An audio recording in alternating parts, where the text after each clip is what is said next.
Hiya, it's Amanda here from Lolli Lulu Crafts, and today we are going to be looking at these tattered lace trio dies.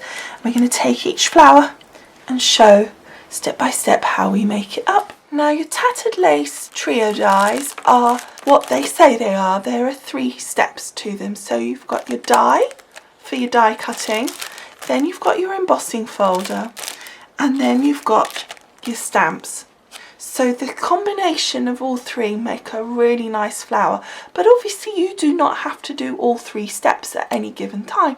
You could just cut them out, you could use the stamps independently or the embossing folder independently. So you don't have to be restricted. There's actually a lot that can be done and a lot of combinations and things that you could use these for. Now, the tattered lace trio dies are thin metal dies, so they should go in pretty much any machine on the market, and you would just use the sandwich that you would use for thin dies. So just look in your instructions and it will tell you what sandwich you need for your particular machine. Today I'm going to be using my Sizzix Big Shot, and so I will be talking through the sandwiches that I am using for that machine. Okay, so here we have Diane, which is a gorgeous kind of vine leaf almost, but it's just going to look really nice with all these flowers that we can now make using our trio dies. So this one again comes with the embossing folder, and of course we have the stamps, so we can make this come up really effective.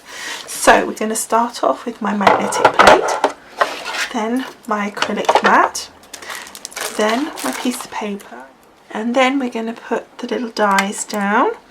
So just put those down. Now you can obviously make loads of these if you're, and just keep recutting them out.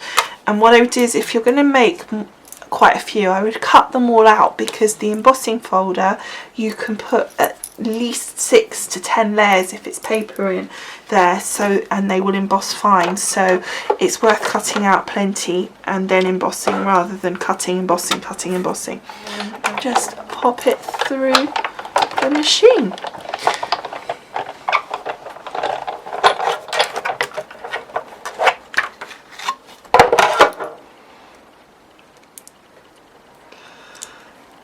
He's so tiny. There we go. Cute little leaf. Now with the leaves you could layer it up, even though you would normally use them individually and use the different sizes, but if you wanted to, you could layer these up and make these little petals to make into flowers. You could cut several of the same size and put them around to make petals. You can pop them on top of each other like this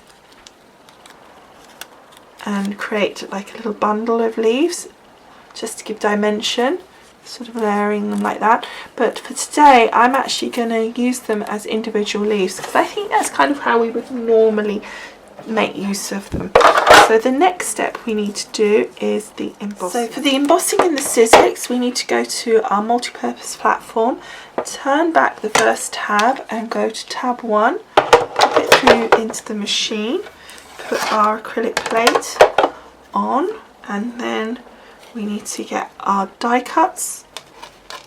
I'm just lining them up so they're the same, that we get a centre vein down the centre of our leaves, and then just popping that tightly down so that we don't lose it. And you can see there it's just going up the centre of our leaf. So then we pop that down next, and then our final acrylic plate, and then just run that through the machine.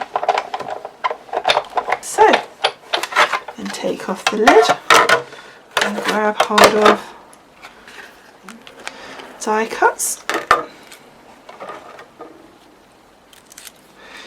Okay, and there you can see, isn't that effective?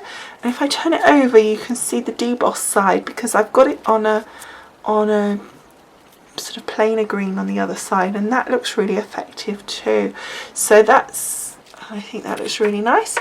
Okay, so that's the leaves. You could leave that like that if you wanted to, or we can do the stamping, which is what we're going to do next. Okay, so I've turned one of the leaves over so we can have that alternation just to see what it looks like. And you can see here this particular one on our stamps is matching into this design of our embossing folder. If we pop this over the top, you can see it's a perfect match to that design. So that's what we're going to stamp, and then that should match in nicely with the embossing and just add a little bit more emphasis and definition. So taking the stamp, sticking it onto my acrylic block, and because my stamp is so much bigger than my pieces here, I'm just going to put my little mat down, and then we're just going to stamp down onto, I'm not pressing too hard, I just want a nice gentle bit of stamping. I didn't want it perfect, which is why I didn't press too hard, but you can see there, I just wanted it to be kind of slightly there, and then I can do a restamp using the top without re-inking.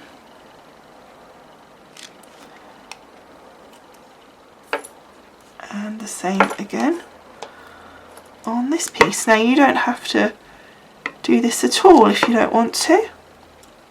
So here they are, our finished leaves, and I've just got the 3 types here to show you so you can see. We've got it with the stamping and the embossing, we've got with the embossing, and then we've got with debossing, and you can see it's really effective. So, and finally, just an example of how they would look just popping out of a flower, and I think that makes so much difference when you see them like that. So effective. Okay, thanks so much for watching. I hope you've enjoyed seeing how this Diane leaves are done, and I will see you again soon. Bye.